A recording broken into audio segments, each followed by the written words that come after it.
대보 부모 은중경 오늘 제2분 같이 읽겠습니다. 대보 부모 은중경 제2분 마른 뼈의 가르침 정종분. 그때 세종께서 대중을 거느리시고 남방으로 나아가시다가 한 뼈무더기를 보시더니 오체를 땅에 붙이시어 그 마른 뼈를 정중히 예배하셨다. 이를 본 안한과 대중이 부처님께 말씀드렸다. 세존이시여, 여래께서는 바로 삼계의 큰 스승이시며 사생의 어버이시라.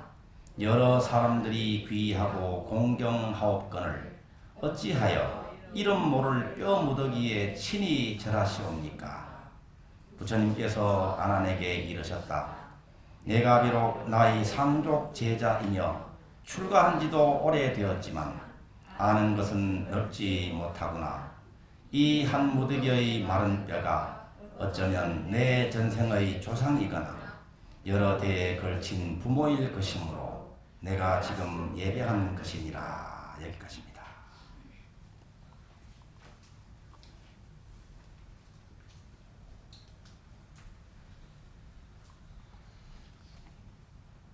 세존께서는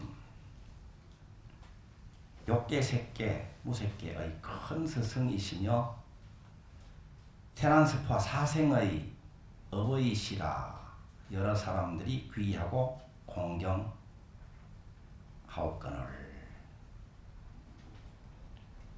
이름 모를 뼈무더기에 친히 절하시고 계십니다.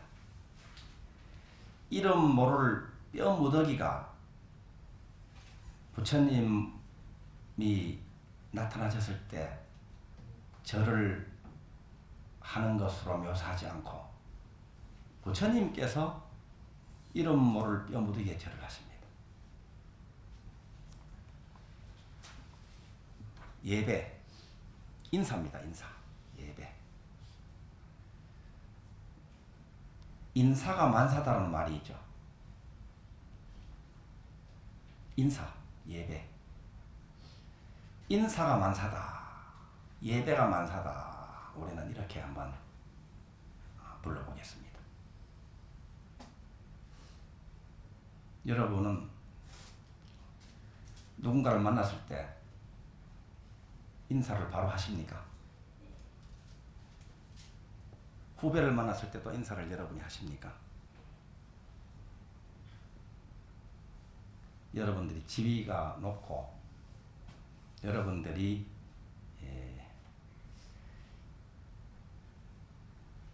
지도하시는 제자들을 만났을 때도 여러분이 먼저 인사하십니까? 선생님들도?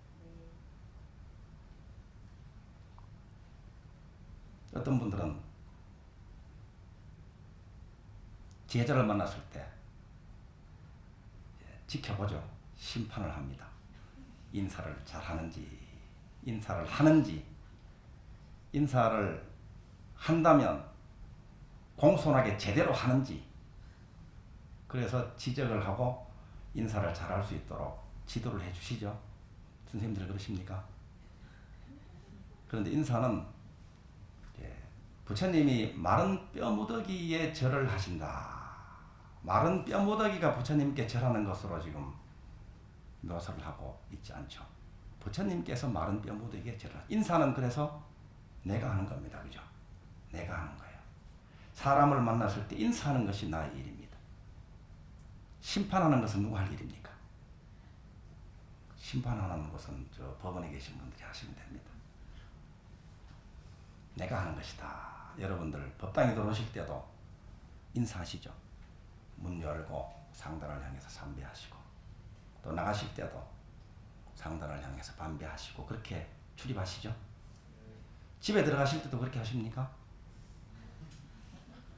현관문을 열고 합장하고 정중하게 인사를 하고 들어가십니까? 손 들어보세요. 그러신 분. 합장은 안 하더라도 그냥 머리를 숙이고 인사를 하시고 또 나오실 때도 그렇게 하시고 나올 때 여러분 일찍 나오실 때는 보면 따님들이 아드님들이 아들 딸 부처님들이 주무시고 계시는 경우가 있죠. 그럴 경우는 어떻게 하십니까? 그 방을 향해서 합장을 하고 그렇게 나오시죠?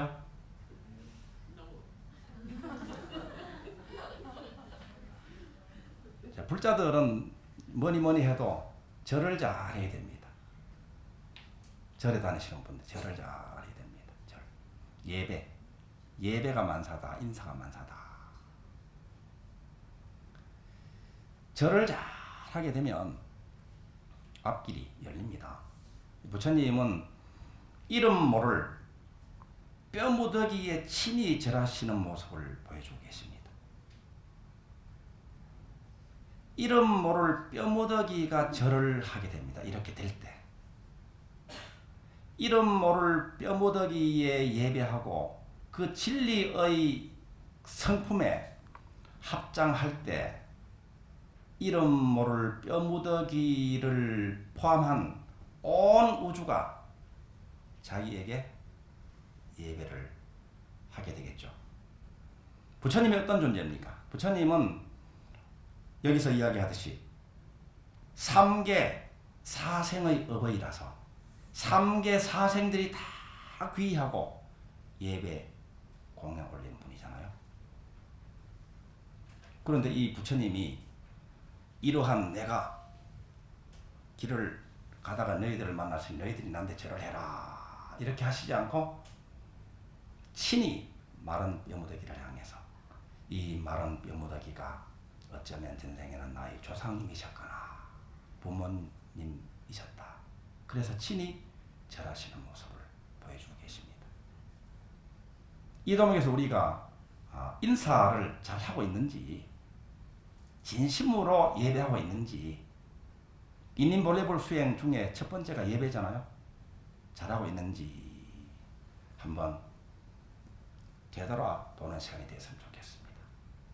여러분들 잘하고 계시죠? 성철 스님은 삼천배로 유명합니다. 그죠? 저도 해인사 가서 합장하는 법도 모르고 절하는 법도 몰라가지고 합장을 우리 옛날 시골 어르신들은 좀 이상하게 했거든요. 이렇게 하는 것이 아니고 이렇게 그렇게 시작했거든요. 그러니까 이 선배 행자들이 우습다고 막 웃으면서 가르쳐 주시더라고. 그래서 삼천배를 했다고 그랬잖아요. 그 삼천배의 의미도 모르고 절하는 법도 모르면서 절을 시작했거든요. 이 부처님을 향해서 절을 하는 거예요. 불상을 부처님으로 모시고 하는 거예요. 부처님으로 삼아서 절을 하는 거잖아요. 우리가 어떤 사람을 만났을 때도 본래불에 절하는 거예요. 본래불. 그분이 지금 어리고 그분이 아직까지 미숙하고 그분이 거친 모습을 보일지라도 그 본성, 불성, 본래 불성을 향해서 절을 하는 거예요. 거기에 예배하고 찬탄하고 공양 올리는 것이 절입니다. 그 성철 스님이 책을 많이 내셨잖아요. 그 시자 스님들이 책을 많이 엮었는데 그 중에서 우리가 좀 편하게 쉬운 용어로 볼 수 있는 책 중에 하나가 자기를 바로 봅시다입니다. 여러분 보셨습니까? 그 자기를 바로 봅시다라는 그 책 내용 중에 한 가지가 있습니다.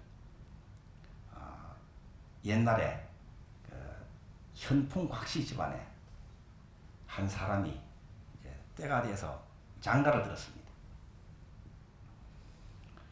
양반집이죠. 장가를 들었는데 부인으로 맞이한 이 여인이 용모도 그냥 어설프고 일단 시부모님한테 함부로 대하고 이 망나니처럼 구는 거예요. 행실이 단정해야 되잖아요. 양반 가문에서 시집을 왔는데 양반집에 또 시집을 왔는데 그러니까 골칫덩어리예요.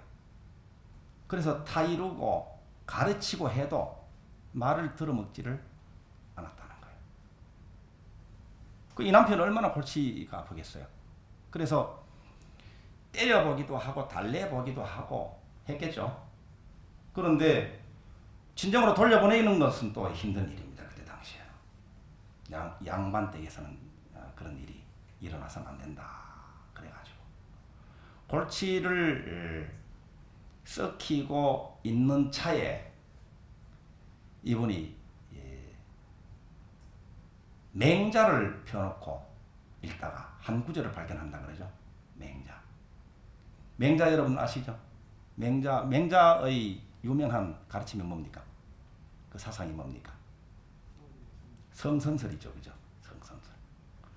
그 대목 중에 하나가 맹자도 성선이라. 그래 모든 사람들은 그 성품이 누구나 착하다 이 말입니다. 맹자도 성선이다, 성선이다. 남녀노소 누구나 그 본래 성품은 착하다. 엄필칭 요순이다. 요순 시대 여러분들 역사 시간에 들어보셨죠? 요순 임금들은 성군 중에 성군들입니다. 성인으로 추앙받는 분들입니다. 요 임금과 순 임금이. 그러니까 요순 시대에는 이 태평성대를 누렸다 그래서 요즘도 그 요순 시대를 정치하는 분들도 논하고 그럽니다.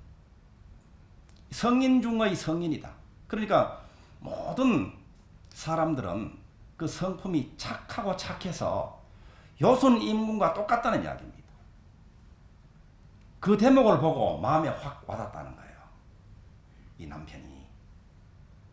그래서 이 부인이 착하고 본래 착한 사람인데 내가 잘못 알았구나. 겉모습만 보고 착하지 않고 함부로 뭐 망나니처럼 그렇게 못돼 먹은 그런 사람으로 잘못 알았구나.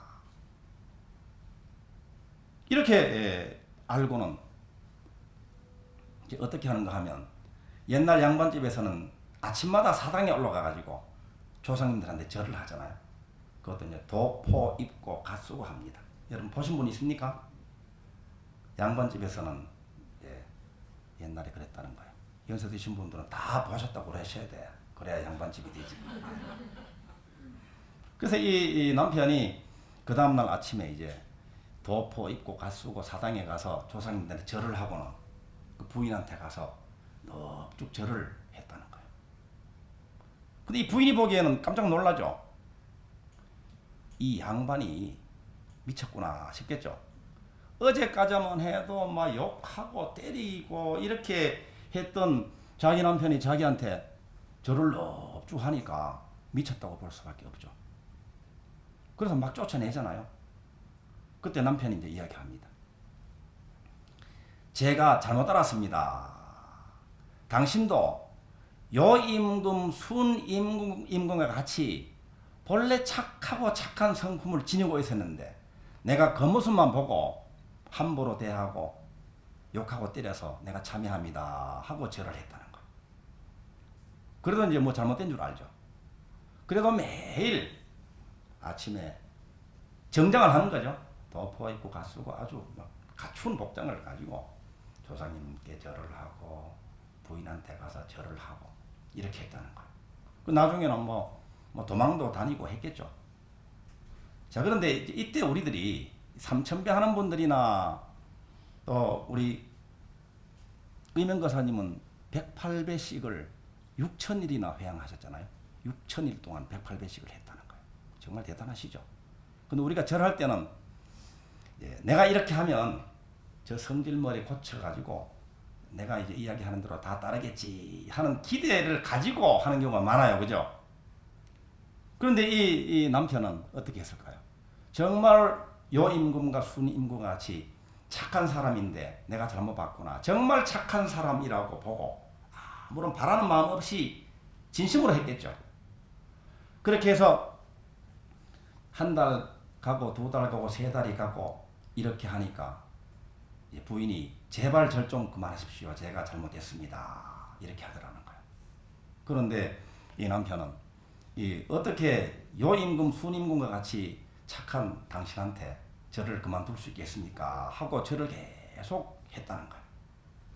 그랬더니 이 부인이 본래 성품이 돌아왔다 그래요. 본래 성품이 어떻다고요? 착하고 지혜롭고 어진 그 성품이 돌아와 가지고는 당신이 나한테 요임금 순임금과 같다고 말씀하시는데 제가 알고 보니까 당신이야말로 요순과 같습니다 하고 맞절을 하기 시작했다는 거예요.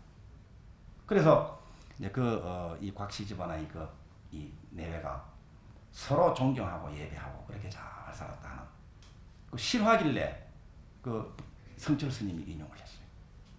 그러니까 우리는 인인본래불을 깨닫고 알잖아요. 한 분 한 분들이 본래 성품이 부처님과 조금도 다름이 없다. 이분이야말로 성불할 뿐이다. 아무리 어리고 아무리 미숙해 보이는 사람일지라도 그 성품 안에는 깨어나기를 기다리고 있는 많은 지혜와 자비와 능력이 깃들어 있다. 이것을 알고 그 성품에 대고 본래 불로 대하고 바로 보고 예배 찬탄 공양 올리는 거예요. 그러면 우리가 그렇게 믿고 그렇게 대하면 수많은 그 가능성 가운데 우리가 믿고 예배하는 그 속성이 깨어나서 발휘되고 성취가 되는 거예요. 그러니까 여러분들은 가족 한 분 한 분들께 진심으로 예배 찬탄 공양 올리는 것으로 가족들이 다 성불한단 말이에요. 내재되어 있는 그 가능성, 그 싹들이 자라서 꽃이 피고 열매가 맺히게 된다.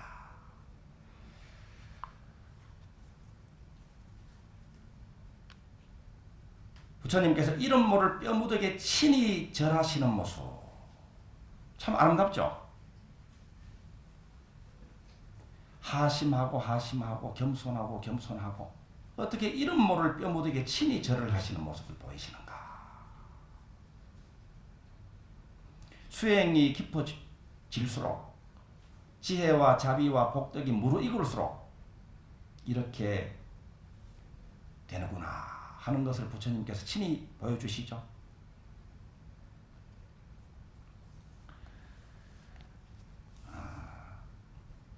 우리가 직장에서도 또 집에서도 절에서도 특히 우리 불자들은 절 수행을 많이 합니다. 그죠? 진심으로 예배하는 그런 수행을 함으로써 뭐 바라사가 아니라 온 그 대상들이 나와 하나로 사랑으로 어우러집니다. 일체 천지만물과 화목이 이루어집니다. 우리는 볼 줄 알아야 돼요. 겉모습을 나타내 보이는 그 근본을 볼 줄 알아야 되죠. 그 근본은 절하는 나와 절받는 우리가 한 분 한 분 만나는 사람들이 모두 불성생명의 무량공덕생명의 주인이다 하는 것을 이미 다 알고 있지만 이 대목에서 다시 한번 우리가 확인을 합니다. 부모님 전상서를 주제로 이제 49일을 조상 전도를 위한 기도를 하고 백중기도를 하고 있습니다. 이번 백중기도 가장 뜨거운 계절이잖아요. 뭐 습도도 높고 뜨겁고 이 기간 중에 부모님께 편지도 쓰시고 또 갖추어서 공양도 올리시고 우리 수행 일기에 보니까 이 사랑합니다 하는 게 사랑합니다라는 말이 존경합니다 하는 말이 안 떨어진다는 거예요. 마음은 있는데 이 습관이 안 돼서. 그래서 이 말문이 트이지 않는 분들은 이 기간 중에 말문을 트셔야 됩니다. 개법장지는 있죠. 개법장지는 이 법장이 어딘가 하면 전부 다 자기 내면이에요. 여기 법장이야. 이게 법장 창고라면 창고 곶집이다. 창고인데 그 창고에 뭐가 있는가? 무한한 지혜와 무한한 사랑과 무한한 능력과 무한한 가능성이 고스란히 간접되어 있는데 문이 닫혀 있다면 문이 닫혀 있어. 잠궈놓고 쓰질 못해. 잠겨 있어가지고 그 곶집을 그 창고를 여는 것 중에 하나가 바로 말입니다. 말 표현이에요. 표현을 하셔야 돼. 사랑합니다, 존경합니다. 가장 하기 어려운 말일 수도 있고 가장 귀한 말이기도 하잖아요. 그런데 여러분들 조부님, 조모님께 존경합니다.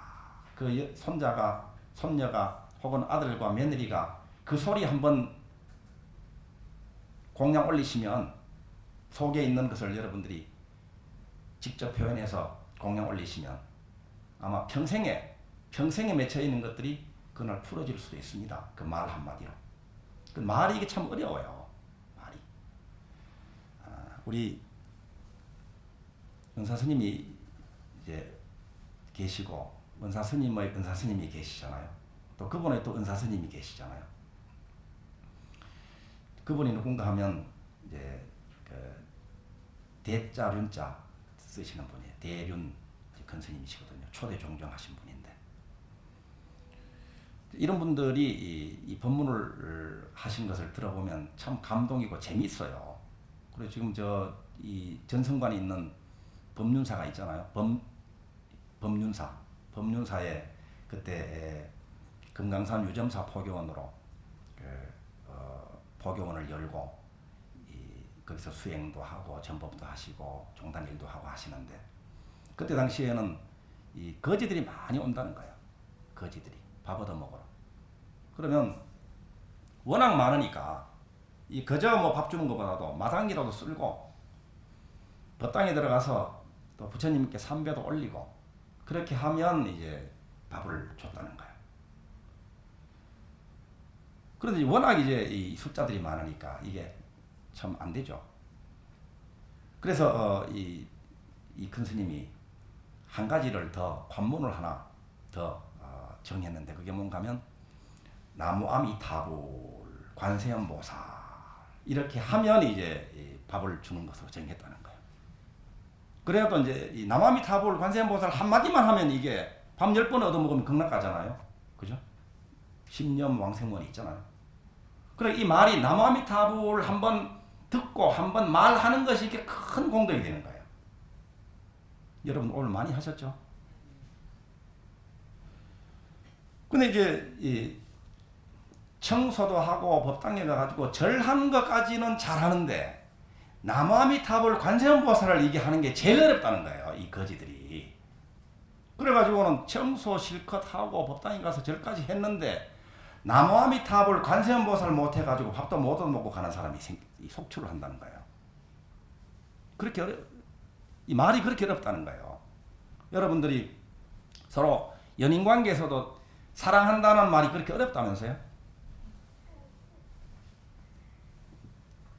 그래서 이제 안 됐잖아요. 청소 실컷 하고 절까지 했는데 이 배고파가지고 뭐 쓰러지기 일보 직전인 이 거지가 그냥 가게 생겼으니까 불러가지고 내 따라 해봐라.